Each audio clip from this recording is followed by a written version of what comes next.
Welcome back to the Sip My Thoughts podcast. Again, I'd like to thank you guys for tuning in. Thank you all for listening. Appreciate you coming back and taking another sip with me, man. Just as we discuss some of the ongoing topics that are happening in the world today, and just pretty much giving my little bit of 2 cents, my input, my little sip of what these topics entail and encompass. So thank you guys again for tapping in with me. If you could, please like, share, comment, and subscribe. Let me know how you feel about the content. If you have any opinion, I would love to hear it. Reach out to me. I'm on all social media platforms at SIPmyTHOUGHTS. If you want to reach me via email, I'm SIPmyTHOUGHTS@gmail.com. Thank you guys so much again for being here. I really appreciate it. So today I'm coming to you. I want to talk a little bit more about the YSL trial and some of the happenings of the trial. It's been a really interesting thing to witness. Really just some really eye-opening things that's going on in the trial. And I was listening as I was headed home this past weekend. I've actually been home the last 2 weekends. And I'm actually going to bring you guys a separate episode about that. But I was headed home the other day, and I pretty much watch the trial every day that it comes on. Extremely interested in everyone who is on trial. Obviously, I think one of the things that I've learned so far is, I believe in one of my previous episodes, I kind of likened the trial as a soap opera, for an example, right? And when I really think about me making that correlation, I was watching the trial on Friday, and I saw one of the defendants get his probation revoked, and the judge sentenced him to 5 years to serve in prison. And he's one of the oldest defendants on this specific trial. And I think that was a really eye-opening moment for me, because a lot of people can watch this trial and think that it's entertainment and it's something that tickles their fancy or something that passes the time just based on whatever they're doing throughout the day, whether you're at work and you're looking for some comfort content or just content in general. And I think oftentimes you can pay attention to this stuff, and while it might be content to you, this is actual someone's life at stake and experiences and consequences that they can potentially face if they are sentenced to jail time in a RICO case. So I think that really brought me back down to earth. And I'm someone who's typically often careful about the type of words that I use, phrases and stuff like that. And I just want to be sure that I don't poo-poo this or make it out to be something that's just extremely popular, because I think just from watching, this is something that you can really learn from. I don't think I've ever been disinvested in a court trial ever before in my life, before I was born, and really like around the time where I was a smaller child. I know the OJ trial was something that people were really tuned into, people were really tapped into, obviously because it was OJ Simpson. People felt like he had actually transcended being black, which is something that is a phenomenon in itself. He was just someone that people did not feel like could have possibly committed the act of murder. So I know that was one trial that people were just supremely interested in during the early 90s. And I think just based on social media activity and things that I see, this trial isn't of the same magnitude, but if you're really paying attention, this trial actually could have some implications for the hip hop industry, freedom of speech, all of those things. And honestly, I think just based upon the way that this trial is ruled upon, when it's time for a verdict, it'll really be something that rappers should be paying attention to, watching to see, okay, if there is something that I might have spoken about, is this something that actually happened, for an example? Is this something that people can prove if you're living your life in that specific manner? But freedom of speech and freedom of expression is really at play in this trial. So if you're a rapper or you're just someone who's into literature, this is a trial that you really should be paying attention to. So that's just my little disclaimer and talking about what I've learned and what I've experienced thus far in this trial. But today I really want to talk about something that I heard in the trial on last Thursday, I believe. It was either Thursday or Friday. And it was something that just really rubbed me the wrong way. And one of the things about this trial is that we're getting a chance and we're getting an opportunity to really take a deeper dive into what police work looks like. And I could be being a little bit vague with that, but as someone who's been keeping up with this trial, and when you try to compare it to something that you might have seen, for an example, let's say like a crime movie or something like that, in order for so the state of Georgia brought RICO charges against Young Thug, right? And then RICO stands for racketeering, corruption, and all this other stuff, right? So basically what they're trying to say is Young Thug basically led an operation. He is the head honcho. He is the capo. He is the crime boss, basically, right? He sits at the head of the food chain, and there are people underneath him who are committing crimes in furtherance of YSL, which they consider to be the gang, right? And for me, if you're watching this trial and you just think about any crime movie that you've seen where the person goes to court, right? And they're going to either snitch or they might just go to jail and not telling anybody, right? So when you think about Paid in Full, for an example, Cameron played Alpo, right? Alpo in the movie killed Rich Porter, and when it came time for police to try to get some information, Cameron, aka Alpo, said he wasn't snitching on nobody in Harlem because Harlem was where he was from, and that's where he laid his head at, right? But he didn't. That means that he didn't have a problem snitching on anybody else from any other surrounding neighborhoods or whatever that might have been doing some of the same stuff that he was doing, but they just hadn't been caught yet or whatever, right?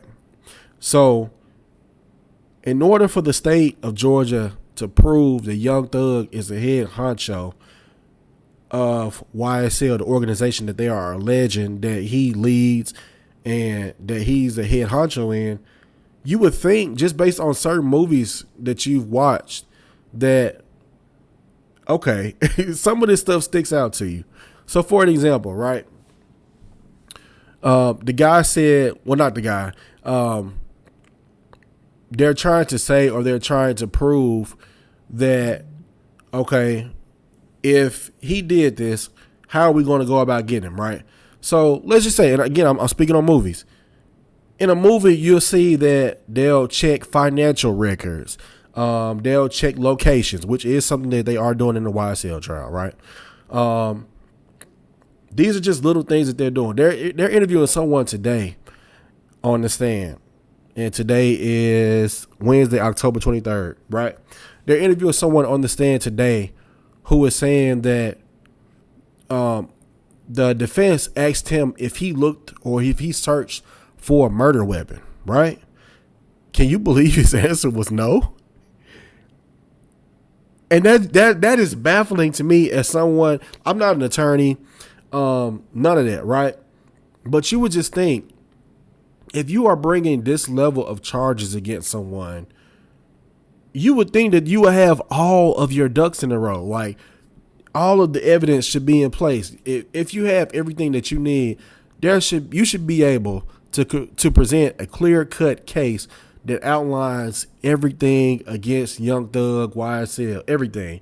Now, here's the thing. They do have some of the things, but they don't have enough to try to prove. And today is day 147 of this trial. I think it's day 149, actually. Day 149. So in 149 days of this trial, they still do not have everything that they need to try to say that Young Thug was the leader of this gang. So then on last week, which is what I want to get to today, they brought up a gang detective, right? And they put him on the stand, and he's one of the key witnesses. He's one of the state's key witnesses in trying to prove these things against Young Thug and YSL, right? And I just want to, I've also written an article. So one of the things that I like to do with my pod is I like to meet people where they are. So if you're a reader, I got written copy for you. If you're a listener, I have audio for you. I'm also doing video as well. I didn't do video with this specific one, but I can always record that and put that up as well, which is what I'm going to do at a later time. So today I want to talk to you about this gang expert, and I want to detail his testimony, and I want to tell you a little bit more about why I feel that he should not be considered to be a gang expert. Okay, so an expert, as defined by Merriam-Webster dictionary, is someone who is, quote, one with a special skill or knowledge representing mastery of a particular subject, end quote. Imagine standing before a court of your peers, mostly who look like you, and you proclaim yourself to be a gang expert because you have watched Boys in the Hood and because you listen to rap music. This was a statement that came from Detective Tyrone Dennis, a retired police detective with the Atlanta Police Department, as he gave testimony in the YSL RICO case. If you do not know, the YSL RICO case is basically comprised of Atlanta rapper Young Thug, whose real name is Jeffrey Williams. Williams is accused of being the leader of a criminal street gang, YSL, that has been wreaking havoc on the streets of Atlanta since 2015.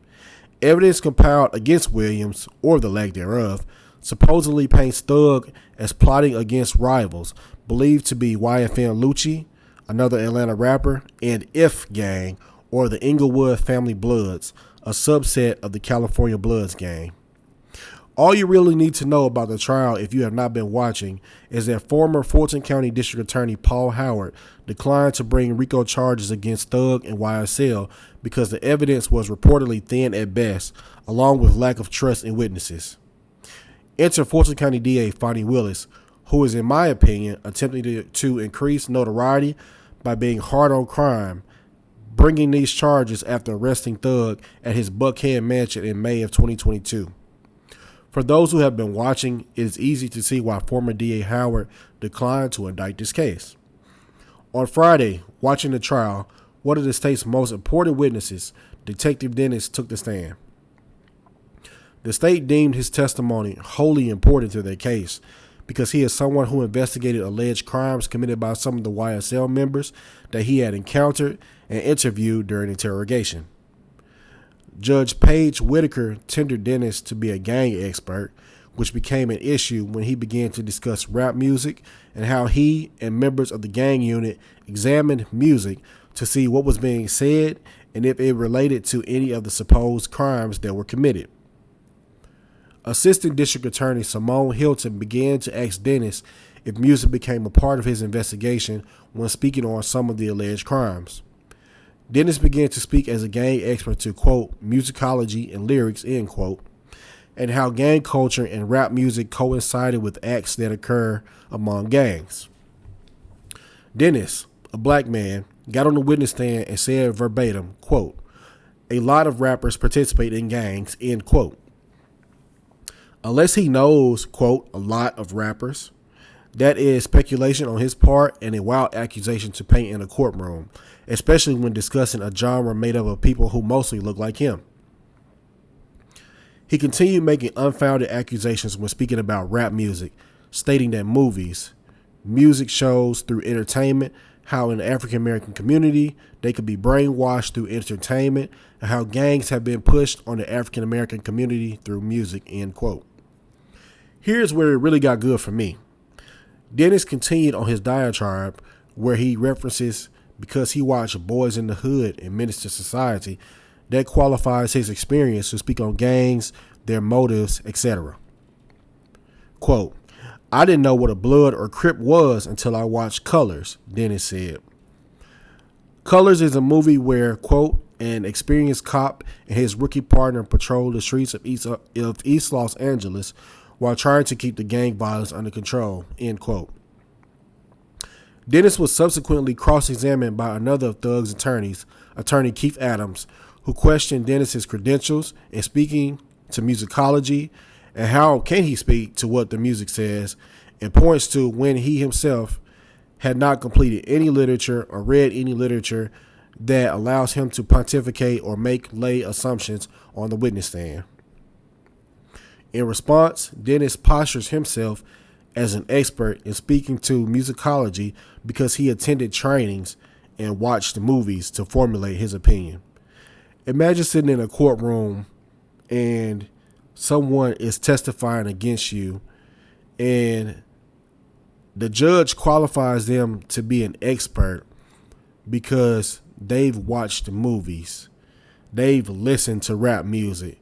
Their interpretation of two people going back and forth on a track against one another can be considered as beef, can be considered as them making statements against one another on a track.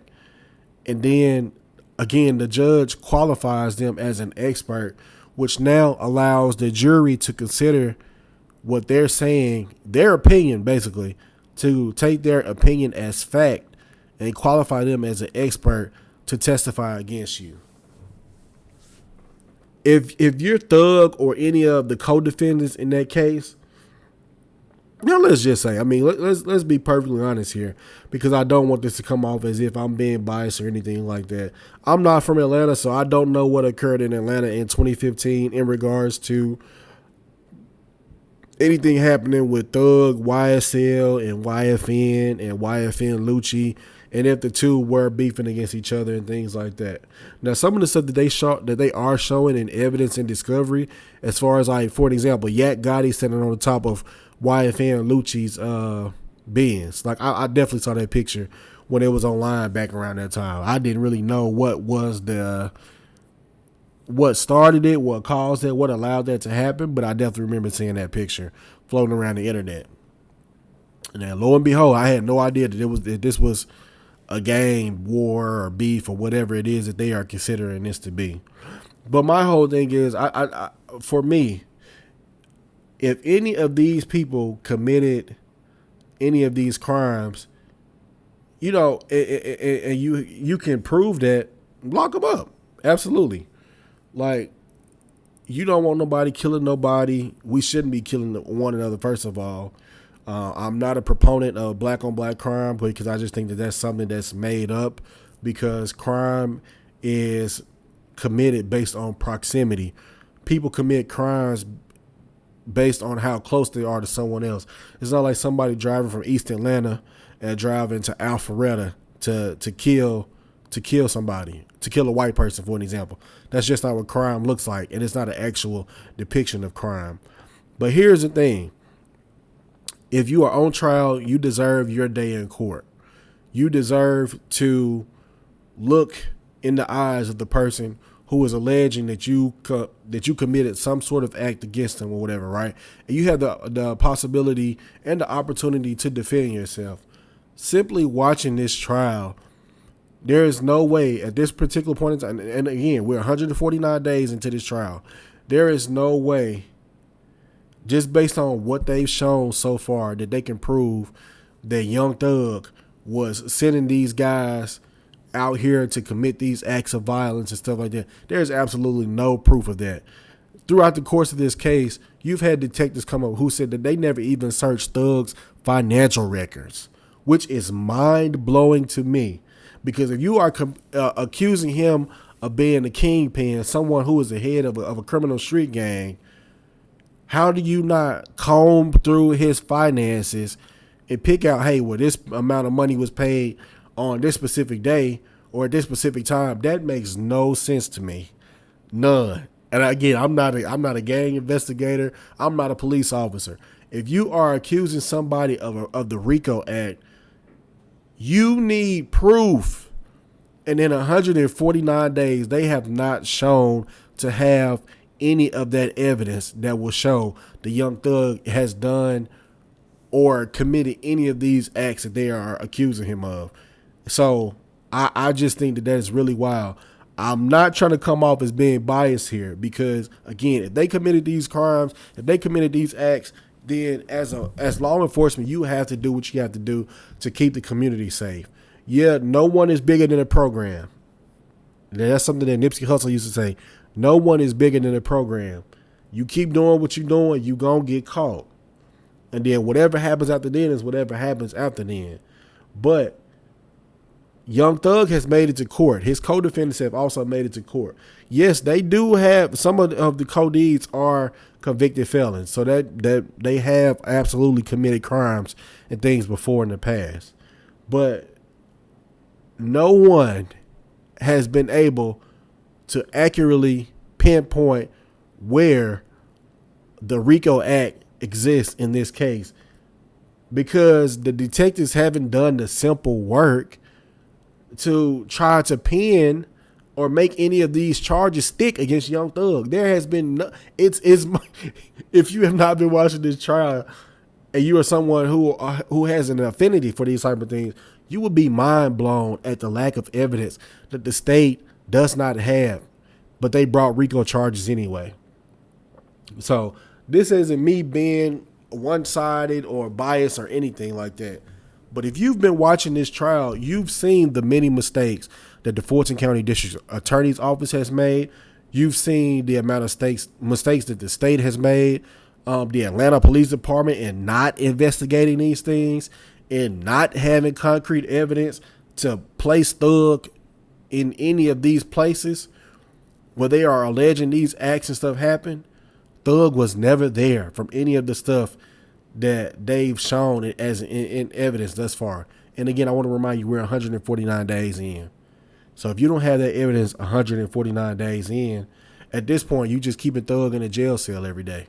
But I guess that's just the way the cookie crumbles. So yeah, Dennis is on the stand. He's making assumptions. He's talking about his credentials or the lack thereof, and because he watched Boys in the Hood, Menace to Society, Colors, he listens to rap music, that qualifies him to be a gang expert. So again, in response, Keith Adams, one of Thug's attorneys, he asked Dennis if he learned any information from instructors or professors or read lesson plans where he was taught about what the music says, to which Dennis responded, no. Because he is a rap fan, along with his investigation of gangs over the years, Judge Whitaker allowed Dennis to be qualified to speak to what the music says. That decision was baffling to me because, one, movies could be based on life events someone experienced. But if that is the case in movies, specifically at the beginning, there are sometimes disclaimers that says based on true events or something along the lines of purely coincidental. So purely coincidental meaning that, let's just say I outline something in my raps about something that might have happened or might have occurred on a certain day. Let's just say a crime, for an example, right? Let's just say I talk about a crime that happened on a certain day in the city of Atlanta. First of all, is it smart to be doing that? No, because let's say for an example that you did, or you know about someone who might have committed the crime, then yeah, at that point it absolutely alerts police that, okay, you're either responsible, you know something about it, which might make you a suspect or a witness. And if you're someone who comes from the streets the way the Young Thug does, he definitely does not want to be either. Obviously, no, in the rap music and in the rap industry and in communities, you know, there is a whole no snitching thing. We don't talk to the police and stuff like that. So a lot of times you do find rappers who say incriminating things in their lyrics and in their music. And if the state can paint an actual depiction of what happened, what occurred, when it occurred, at that point, the rapper has opened themselves up to criminal prosecution, liability, and things like that. But I'm just simply saying that everything when it comes to talking, whether it be rap, whether it be music, whether it be art, movies, all of that, the disclaimers are there for a reason, which alerts you that this could possibly be fabricated. So I'm simply saying that for Dennis to say that just because he watched movies and just because he listened to music, that does not qualify you to be an expert, right? I have a master's degree. So in order for me to have obtained my master's degree, I had to write literature. I had to create literature. I had to go out and do things. I had to go out and talk to people. I had to go out and do investigations and things like that. I had to do those things. Dennis was specifically asked these questions on the witness stand, and he responded no. He did not do any of those things. So why does that then qualify him to be to be an expert?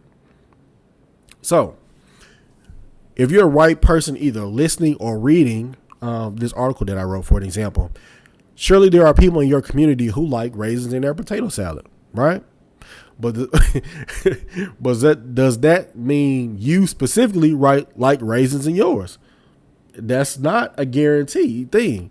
So I cannot generalize and say all white people like raisins in their potato salad. Like it's just not a factual thing. So imagine a detective getting on the stand and say because he listened to rap music, because he's watched these movies, that should qualify him as a gang expert. That is asinine, first of all, but it makes absolutely no sense for a judge to allow that to happen. So for me, for an example, I'm from the South, Jackson, Mississippi specifically. Southern dialect is a genre that exists across the South, but in Houston, for example, their dialect is exaggerated, or they use phrases and sayings people from Mississippi do not. Black people are not a monolith. So for a detective to get on the stand and deem himself to be an expert because he watched movies based out of South Central Los Angeles and relates that to what is happening in Atlanta regarding gangs is not only a reach, but there are coastal differences at play. Furthermore, Detective Dennis is profiling people who look like him, which could play a role in the distrust in the police and justice system, even when dealing with those who look like you. Detective Dennis also put his foot in his mouth and injected bad character evidence that potentially poisoned the jury, and as a sanction, Judge Whitaker removed Dennis from the stand and barred him from reappearing as a witness for the rest of the trial. So potentially that works for the defense. Potentially that works for Young Thug and the co-defendants, so that Dennis can no longer come back and testify to certain things and certain evidence that the state might have had that could possibly help strengthen their case against YSL and Young Thug. But my general premise for talking about this today was to just speak to the fact that black people are not a monolith, and you cannot put everyone in the same boat and just say certain things and try to pass it along as fact. And that was something that I felt was a really detrimental thing that occurred. And again, if you're trying to get people to trust law enforcement and trust the system, but you have someone on the stand who gets up there and is willing to say something like that, first of all, it's troubling. It does not look good for the state. It does not look good for the Atlanta Police Department that you are willing to do or qualify a person who has not earned the credentials to get up on a witness stand and give generalizations about how he grew up, what he knows rap music to be, what he knows rap music to talk about, and all of these things in an effort to try to belittle, demean, and portray rappers in a certain light. And to think that people don't have the necessary wherewithal to know when they hear something not to necessarily go out and do it. Now, granted, you have those people who are easily influenced. You have people who can't seem to decipher what's real from what's fake. And that is also a part of society that people have absolutely no control over. But what you must be able to do is, if you're in a situation like this where you're on the witness stand and you are testifying, you testify to the best of your ability and to the best of your knowledge. There's no way I would ever get on a witness stand and say that because I listen to rap music and I watch gang movies that makes me a gang expert. It absolutely does not. So that is something that is really troubling in this trial, and to allow something like that to come up and to be said, and to just portray it and pass it along as fact, is something that I think the state should be frankly ashamed of. You're doing anything and everything. You're grasping at straws at this point.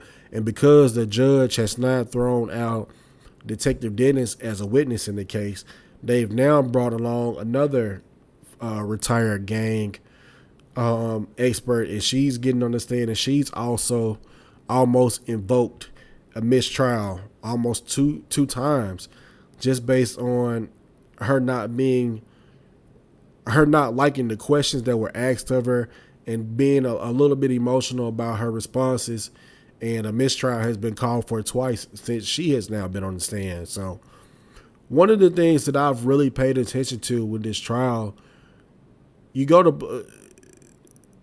there's a saying that, you go to school, you want us to be in these particular professions, and you feel like people who look like you will give you a chance to not only succeed, but they won't do things to undercut you and try to make you seem like something that you aren't. And one of the things that I am really noticing in this YSL trial, and again, if they committed the acts and you can prove that they committed the acts, you absolutely have to do what you must do at that point. But you have to prove that. And up to this point, the state prosecutor, the league chair, assistant DA, Adrian Love, who was a black woman, she was a former judge. And again, for those of you who have not been watching this trial, before this current judge was here, she wasn't getting into it with the former court, but she was doing things, and the state was doing things that they were hiding stuff from the defense. And even with this new court, she's still doing some of the same things. And it's like, do you just want to see these black men go to jail just because? Or, now again, some of them are convicted felons. I want to be very clear about that. Some of them are convicted felons. So they have absolutely committed some crimes and injustices against those in the community, and maybe those that they've had issue with as well. So at that point, you absolutely must do what you have to do.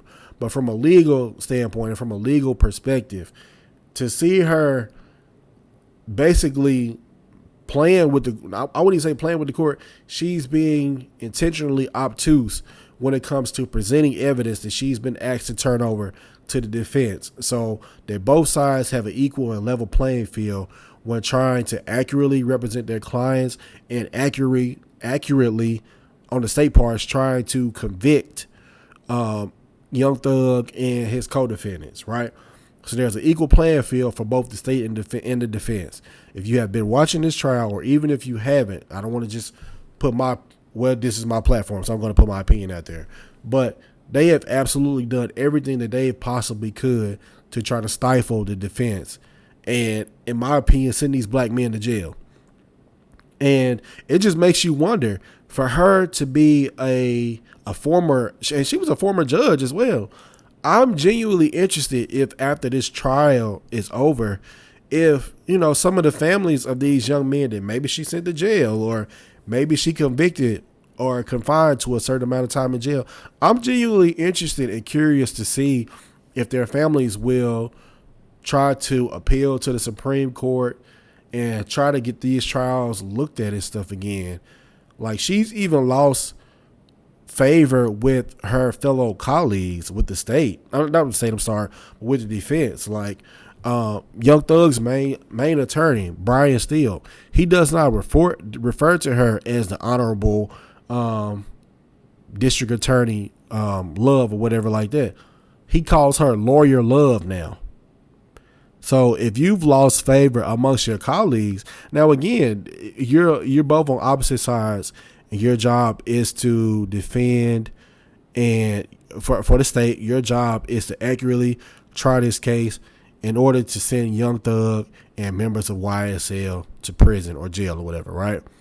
On the defensive side, obviously, their job is to protect Thug and the Codees so they do not have to go to jail and things like that. But at the end of the day, you guys are still a part of the Georgia bar together. So your paths will cross in some shape, form, or fashion. But after this trial, just based on some of the stuff that she's done, how unprepared she's been, which this court has specifically called her, I'm genuinely interested to see what is going to be the next level and the next phase of her career, because she's absolutely, her reputation has definitely and most certainly taken a huge hit after this trial. Now, obviously, someone wrote in a letter, and an ex parte letter, and you have but you have District Attorney Fonnie Willis coming out and defending her and talking about how people in another state said, in Memphis, Tennessee, specifically, that they should also have a RICO Act and stuff there as well. But that's just the district attorney trying to coddle Attorney Love and just trying to prop her up, because she's been doing such a terrible job at trying this case. Like, it's been almost baffling and mind blowing to watch at times just how bad she is as a 20 plus something year lawyer. I mean, probably longer than that, but she's been absolutely atrocious during this specific trial. So who knows where her career goes from here? Who knows where or what will happen with the district attorney's office once this case ends? But I'll tell you something. This trial is being watched nationally. Obviously, because of who Young Thug is and the notoriety, obviously the hip hop community is paying great attention as well. But when this trial is done, the Fulton County District Attorney's Office, the Atlanta Police Department, the city of Atlanta, none of them look good in this case. On national, with this case being watched nationally and broadcast nationally, those three entities do not look good. And I'm sure that that's not what they were going for, and that's not something that they were hoping to see. But if you're watching this trial, the state of Georgia, because Fulton County is the largest county in the state, everyone looks bad in this scenario. Everyone. So hopefully once this is done, they'll take a look in the mirror and they'll try to figure out what's next. How can we do better? How can we go about, if we are going to but if we are going to bring this level of charges against someone, how can we have better evidence? How can we have better witnesses? How can we have all of our ducks in a row for something like this not to happen again? And I come on, man. Come on, man. If you've watched this trial, you know what I'm talking about. But that's what I wanted to talk about today. Again, thank you all for tuning in. Thank you all for listening. Thank you all for reading, for those of you who will read what it is that I'm saying. Again, you can reach me on all platforms at SIPmyTHOUGHTS. Reach out to me via email if you want to talk and, just kind of give me a little bit of your insight about what you think about what I've said here today. You can reach me at SIPmyTHOUGHTS@gmail.com. Thank you guys for tuning in. Thank you all for listening. Again, rate, comment, subscribe, share with your friend. I'm trying to grow this platform, all of my platforms as a matter of fact, and I'm just trying to be sure that I'm being more consistent about giving quality work and producing quality work at a high level. So again, thank you all for tuning in. Thank you all for listening. Until next time, peace.